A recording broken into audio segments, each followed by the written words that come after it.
नमस्कार, हमारा नाम है समरीन और आपने देखना शुरू कर दिया है लाइव सिटीज। देखिए, आप देख रहे हैं लाइव सिटीज का विशेष कार्यक्रम संगत पंगत और आज के इस वीडियो में बात होगी बिहार के दो युवा नेताओं की। जी हाँ, हम बात कर रहे हैं प्रशांत किशोर की और हम बात कर रहे हैं चिराग पासवान की। आपको मालूम है कि किस तरह से प्रशांत किशोर के सामने प्रशासन को झुकना पड़ा है और आपने ये भी देखा कि किस तरह से एक बार फिर से चिराग पासवान ने सीएम नीतीश को टेंशन दे दी है। तो आज हम इसी मुद्दे पर सीधी बातचीत करेंगे। देखिए, आपको फ्रेम में एक तरफ नजर आ रहे होंगे सीनियर जर्नलिस्ट ज्ञानेश्वर जी, एक तरफ आपको दिखाई दे रहे होंगे सीनियर जर्नलिस्ट रवि उपाध्याय जी और फ्रेम में आपको हमारे सहयोगी वसीम भी नजर आ रहे होंगे।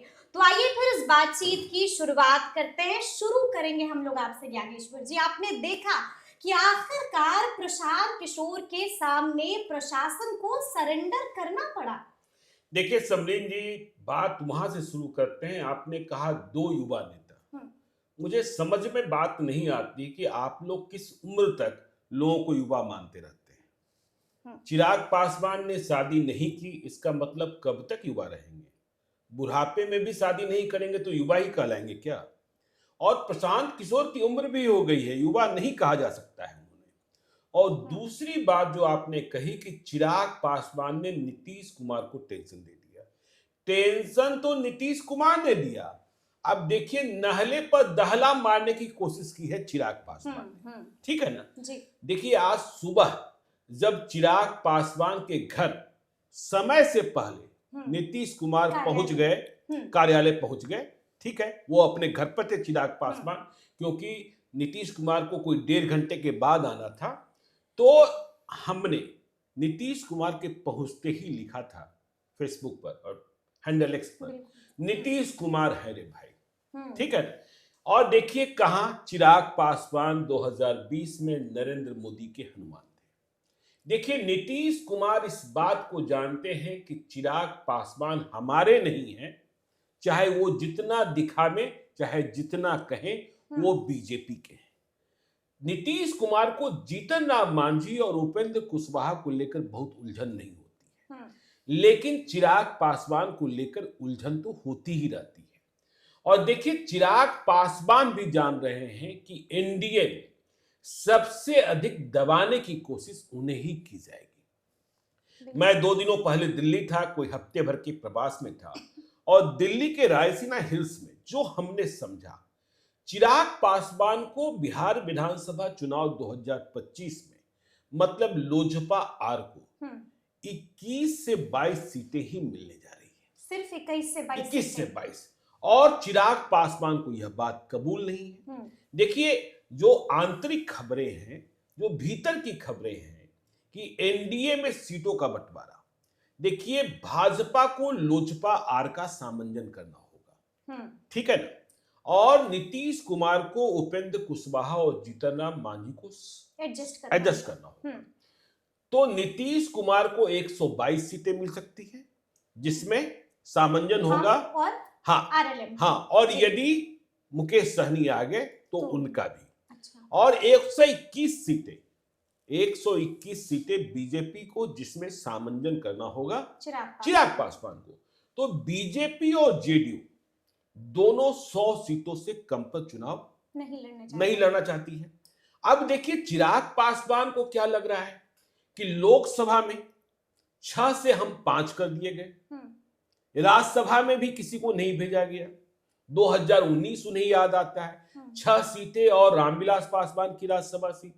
तो चिराग पासवान को यह लग रहा है कि मुझे दबाने की कोशिश, और 5 लोकसभा सीटों में से भी जो फार्मूला बनता है, एक लोकसभा सीट में 6 विधानसभा क्षेत्र, तो कम से कम 30 तो चाहते ही चाहते, लेकिन 30 मिलने की कोई संभावना नहीं दिखाई पड़ रही है।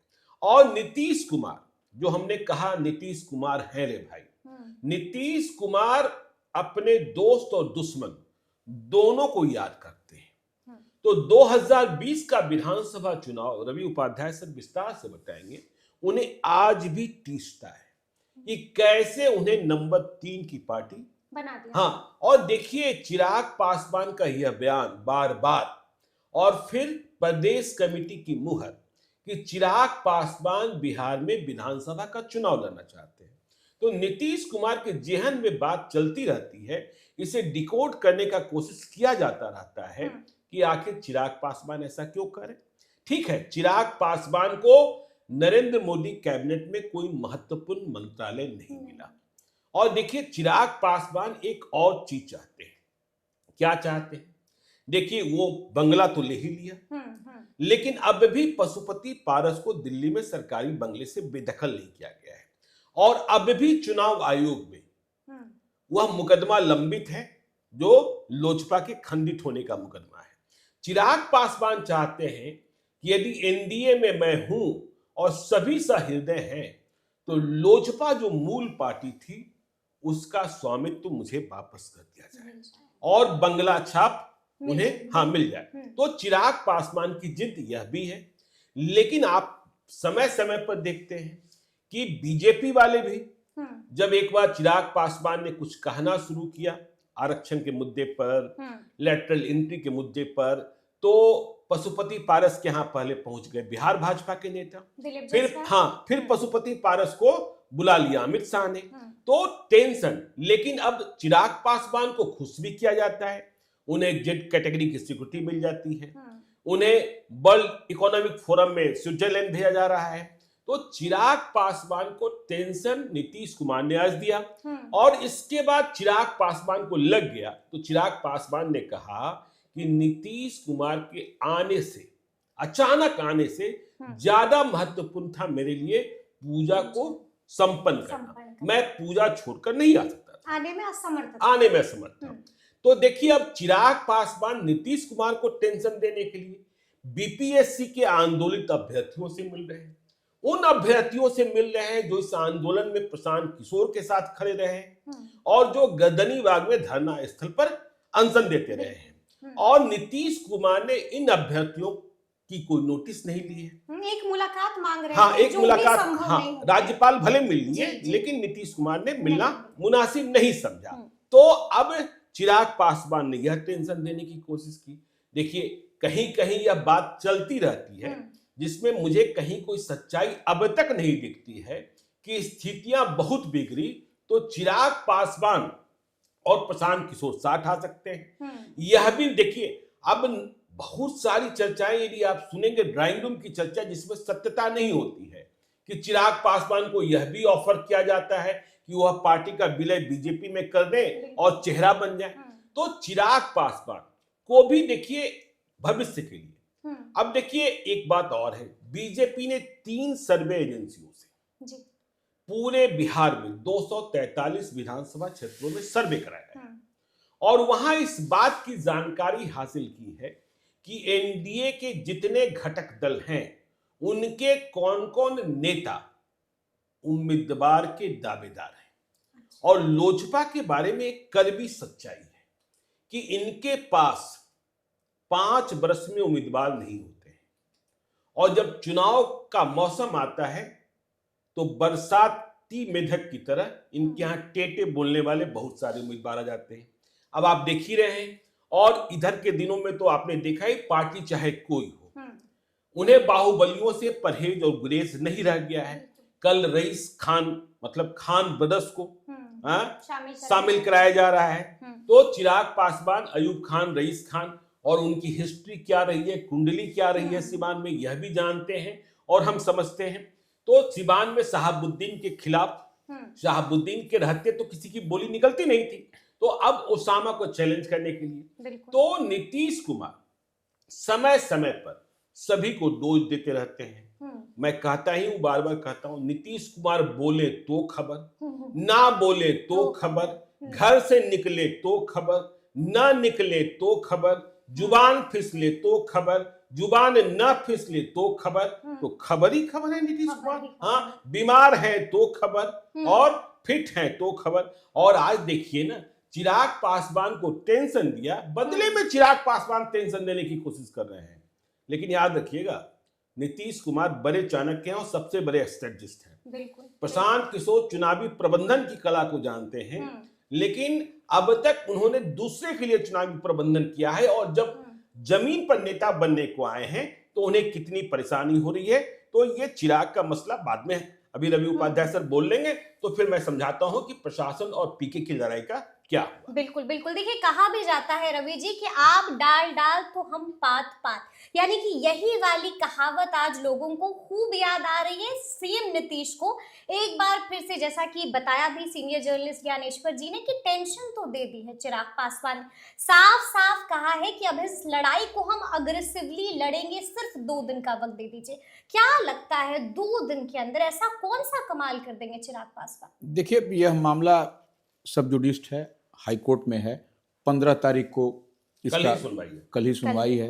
तो ऐसे में चिराग पासवान की भी नज़र निश्चित रूप से हाई कोर्ट पर होगी, जब वो कोई नेता हैं, राष्ट्रीय नेता हैं, ऐसी बात नहीं, और केंद्रीय मंत्री हैं। लेकिन अब समझने वाली बात है कि वह धरना स्थल पर जाएंगे। वो केंद्रीय मंत्री हैं, इस बात का भी ख्याल रखना पड़ेगा, धरना स्थल पर, और वो सरकार के खिलाफ, डबल इंजन की सरकार है, आप भी उसी सरकार के पार्ट एंड पार्सल हैं।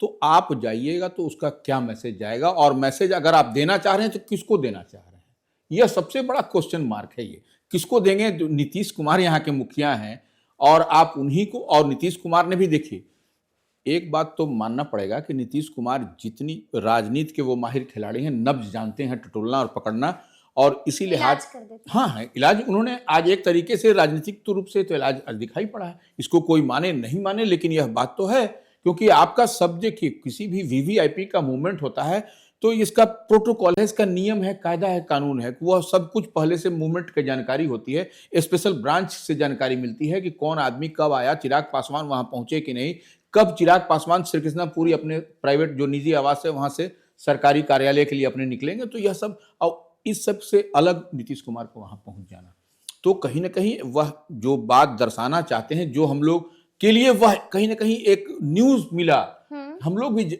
इसको समझना चाह रहे हैं, पढ़ना चाह रहे हैं, और जानकारी लेना चाह रहे हैं कि नीतीश कुमार ने ऐसा क्यों किया। तो यह सब बात जो ज्ञानेश्वर जी ने कही कि देखिए, जो बीते दिन जो 2020 का चुनाव हुआ, उसको नीतीश कुमार कैसे भूल देंगे? वह कसक, वह टीस, वह पीड़ा नीतीश कुमार के जहन में है। इसको आप कितना भी आप कह लीजिए, तो ये बात तो नहीं पैचअप हो सकता है। और जब पैचअप नहीं होगा तो यह भी देखिए, यह चुनावी समीकरण में ही आपको साधने की कवायद होगी। इस पर चिराग पासवान भी उतने ही उसी पोलाइट वे में कह रहे हैं, बीपीएससी अभ्यर्थियों से मिल रहे हैं, बंद कमरे में मिल रहे हैं, और वह कह भी रहे हैं कि हमारे परिवार में भी जो है सो इस बार बीपीएससी के 2 अभ्यर्थी थे। तो वह सब कुछ आप जब जोड़िएगा तो वह कहीं ना कहीं 2 दिन का वक्त भी मांग लिया है चिराग पासवान, वही कह रहे हैं ना।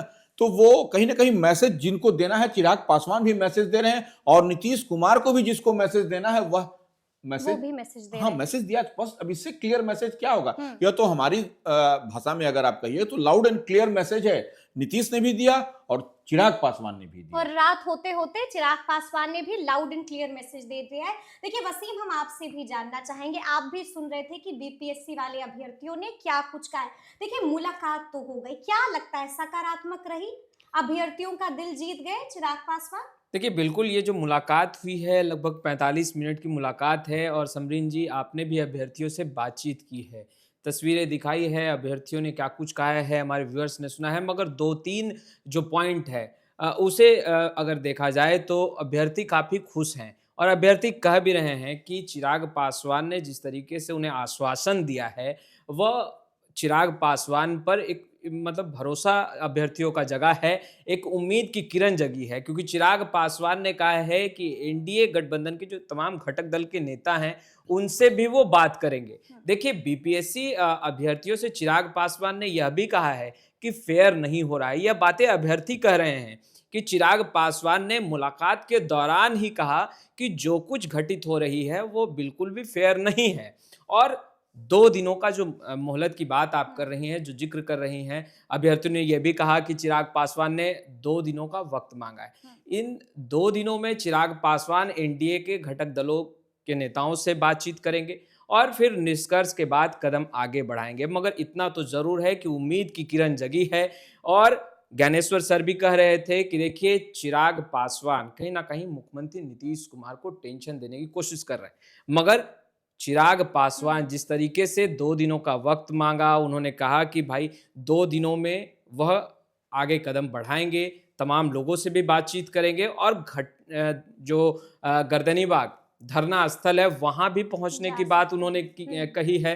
तो देखिए, चिराग पासवान भी अब बीपीएससी अभ्यर्थियों के साथ खड़े होते दिखाई दे रहे हैं। अब देखना यह है कि 2 दिनों का वक्त चिराग पासवान देखिए एनडीए के घटक दलों से बातचीत करने की बात कर रहे हैं, तो बातचीत के बाद किस तरीके का वो निष्कर्ष निकालते हैं और जब गर्दनी बाग वो पहुंचेंगे तो क्या कुछ कहेंगे। देखिए, सवाल तो खड़े, वह कहीं ना कहीं फैसला आना है, बिल्कुल बिल्कुल का सुनवाई होनी है, बिल्कुल उस पर भी सभी की निगाहें हैं। और अब अभ्यर्थियों में कहीं ना कहीं उत्साह है। उत्साह इसलिए, देखिए, एक तरफ तो उनकी मांगे हैं री एग्जाम को लेकर, अब उत्साह की बात हम इसलिए करें कि बिल्कुल साथ खड़े हो गए हैं। और देखिए, 45 मिनट का वक्त दिया है, यानी चिराग पासवान ने तमाम अभ्यर्थियों से बातचीत की है और बातचीत के दरमियान चिराग पासवान ने तमाम पहलुओं को बेशक समझा है, जाना है, तभी तो वो कह रहे हैं कि फेयर नहीं हो रहा है। बिल्कुल बिल्कुल। तो चलिए अब हम जिक्र करेंगे प्रशांत किशोर का। जैसा कि मैंने शुरू में ही कहा कि आखिरकार प्रशासन को प्रशांत किशोर की सुननी ही पड़ी, इसको आप कैसे डिकोड कीजिएगा? नहीं, देखिए, मैं प्रशांत किशोर पर आऊं, इसके पहले 3 जो आपने सवाल किए थे वसीम जी से, रवि उपाध्याय जी से, मैं उसमें और थोड़ा आगे बढ़ता हूँ। आपने वसीम जी से कहा कि चिराग पासवान ने दिल जीत लिया बीपीएससी अभ्यर्थियों का। दिल जीतना इतना आसान नहीं होता है समरीन जी। ये कोई नैनो चिप का प्यार नहीं होता है जी, ठीक है ना। और आपने दूसरा सवाल कहा कि कोर्ट का फैसला क्या आएगा। तो देखिए, कल सुनवाई है, कल कोई फैसला नहीं आना है। कल अधिक से अधिक सुनवाई में इस बात को लेकर नोटिस जारी की जा सकती है कि बीपीएससी जवाब दे, सरकार जवाब दे, और फिर जो प्रशांत किशोर के वकील हैं, बेबी गिरी या दूसरे जो लोग हैं, उन्हें भी कुछ कहने को रखने को कहा जा सकता है। कल कोई फैसला मुझे नहीं लगता है कल आने वाला है। और तीसरी बात जो आपने कही कि 48 घंटे के बाद चिराग पासवान, 48 घंटे के बाद चिराग पासवान पटना में होंगे कि नहीं होंगे, यह भी पता कर लीजिएगा। 48 घंटे के बाद पटना में हैं कि नहीं है। और प्यार वाली बात जो आपने कही, दिल जीत लिया, तो दिल जीतने के लिए चिराग पासवान को प्रशांत किशोर से एक कदम आगे बढ़ना होगा, जो बहुत असंभव है और वो कर नहीं सकते हैं बिहार केंद्र सरकार में मंत्री रहते हुए, ठीक है ना। भाई देखा, हाथ बंधे हुए हैं। हाँ, हाथ बंधे हुए हैं। आप देखे ना, बिहार फर्स्ट हाँ क्या हुआ। तो दिल तो ऐसे नहीं जीता जाता है, दिल जीतने के लिए हाँ मशक्कत करनी पड़ती है। हाँ, और फिर वो देखिए, पुरानी कहावत है, there is nothing wrong in love and war. तो यदि आपको यदि दिल जीतना है तो फिर मोहब्बत कीजिए, मोहब्बत कीजिए, आप भी चलिए, आप भी उनके लिए अनशन कीजिए। अब आइए प्रशांत किशोर, ठीक है, रवि सर कुछ कहना चाह रहे हैं। देखिए, ज्ञानेश्वर जी ठीक बोल रहे हैं कि अगर यदि चिराग पासवान को अगर यदि मोहब्बत करनी है बीपीएससी 17वीं के जो अभ्यर्थियों के साथ, तो उनको अपने पद को त्याग करके, जिस तरीके से प्रशांत किशोर सड़क पर हैं, वो जो सो आप देख रहे हैं किस तरीके से फास्टिंग पर हैं, वो आज 13वां दिन है। हाँ, वही कर रहे हैं। तो वो उस तरीके से, तो उतना जिद्दीपना होना चाहिए, वो जुनून होना चाहिए। वो जब तक जुनून नहीं होगा, वो जिद्दीपना नहीं होगा, आप मैच नहीं जीत सकिएगा, अभ्यर्थियों का दिल नहीं जीत पाइएगा। ये है, देख रहे हैं एक से एक दिग्गज आ रहे हैं और सब लोग बैकफुट 9-2-11 हो रहे हैं। वो तो ये प्रशांत किशोर ऐसा जब तक जुनूनी नहीं होइएगा, आप नहीं जीत पाइएगा। इस बात को आप मानिए नहीं मानिए वो अलग विषय है, लेकिन चिराग पासवान करेंगे क्या? जिनसे उनको मिलना था, नीतीश कुमार चीफ मिनिस्टर बिहार से, तो वही तो आज उन्होंने मैसेज दे दिया। तो अब मिलेंगे भी किससे? उनके पास जाते, मुख्यमंत्री से मिलते, बात करते, उन लोगों की समस्या रखते। देखिए, वो भी केंद्र में मंत्री है चिराग पासवान, इसलिए हाथ से हम कर रहे हैं, और इधर मुख्यमंत्री से बात करते, तो एक बात समझ में आती। यह अब अभ्यर्थियों के धरना स्थल पर जाएंगे, अभ्यर्थियों से, तो वह नहीं चलता है। देखिए, सब कुछ सिस्टम से होगा तभी होगा, अदरवाइज फिर तो कोर्ट है, कोर्ट अब जो निर्णय लेगा, वो क्या निर्णय लेता है, वो उस पर देखने वाली बात है। नहीं, देखिए, रवि सर ने बड़ी बात कर दी कि इस्तीफा दें और आकर लड़ें।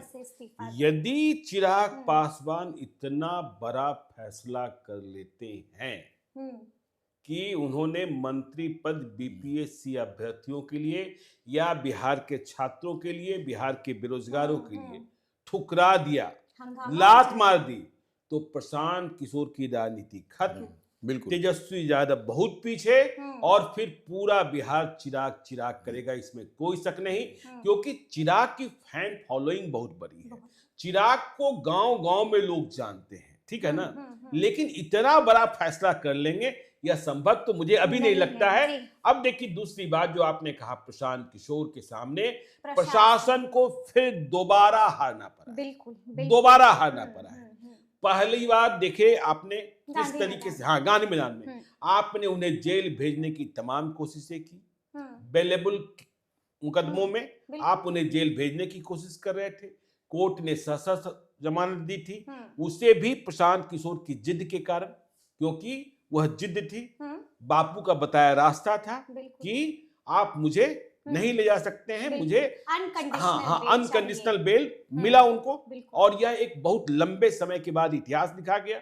और फिर आपने देखा कि किस तरीके से 4 बजे सुबह में प्रशांत किशोर को उठाया गया था। अब देखिए प्रशांत किशोर जब हॉस्पिटल से छूटे तो एक उन्होंने प्लानिंग की कि मैरिन ड्राइव में एक प्राइवेट लैंड, जिसको सरकार कह रही है कि यह सरकारी जमीन है, लेकिन विवाद यह है कि वहां कोई खेती कर रहा है और वह अपना मालिकाना हक बता रहा है। तो प्रशांत किशोर का वहां कैंप लग रहा था, प्रशांत किशोर वहां बैठने वाले थे। तो प्रशासन को खबर मिलती है और प्रशासन वहां जाकर सब कुछ बंद करा देता है और जब्ती की प्रक्रिया शुरू हो जाती है। लेकिन फिर यही देखिए, प्रशांत किशोर पढ़े लिखे, मैं दिल्ली के चेम्सफोर्ड क्लब में बैठा था और दिल्ली में रहने वाले बिहार के कुछ बड़े लोग थे, उन्हें एक बात का सकून था कि बिहार की राजनीति में कोई बंदा आया है जो पढ़ा लिखा है। बिल्कुल। जो लर्नड है, जो जानता है। देखिए नीतीश कुमार भी पढ़े लिखे इंजीनियर है, लेकिन नीतीश कुमार को मजबूरियों में किनको बीमा भारती को जब पहली बार मंत्री बनाया जा रहा था तो शपथ पत्र नहीं पढ़ पा रही थी। तो मजबूरियां तमाम रहती हैं, बाहुबलियों को लेना पड़ता है, दबंगों को लेना पड़ता है। देख ही रहे, चिराग पासवान भी ले रहे, आपने देखा था उपचुनाव में, आपने देखा था कैसे टिकट दिए गए थे, बीजेपी ने भी दिया, फिर आपने देखा जेडीयू में भी तमाम लोग भरे पड़े हैं। इसलिए आप केवल आरजेडी को या केवल चिराग को आप बदनाम नहीं कर सकते। तो प्रशासन उस मैरिन ड्राइव वाली जमीन जहां जब्ती हुई, वहीं फिर से प्रशांत किशोर को अनुमति देनी पड़ी है। तो अब प्रशांत किशोर ने तो फिर हरा दिया कि भाई मैं जो कर रहा, ठीक है आपने कहा कि इसका किराया देना होगा, तो प्रशांत किशोर मान लिए। आपने कहा कि वहां पार्किंग आपको मैरिन ड्राइव पर नहीं लगानी होगी, तो वो मान लिए। अब प्रशांत किशोर क्या करते हैं, क्योंकि प्रशांत किशोर के बारे में खबर थी कि एक दूसरी प्लानिंग तैयार है कि डीएमयू कौन सी ट्रेन नहीं होती है जिसमें रोज वाले मुसाफिर होते हैं, उसमें यात्रा करने वाले, क्योंकि बापू ने भी देश को समझने के लिए 2 साल तक ऐसा किया था। तो अब प्रशांत किशोर फिर से गंगा किनारे दिखाई पड़ेंगे। तो गंगा किनारे दिखाई पड़ेंगे।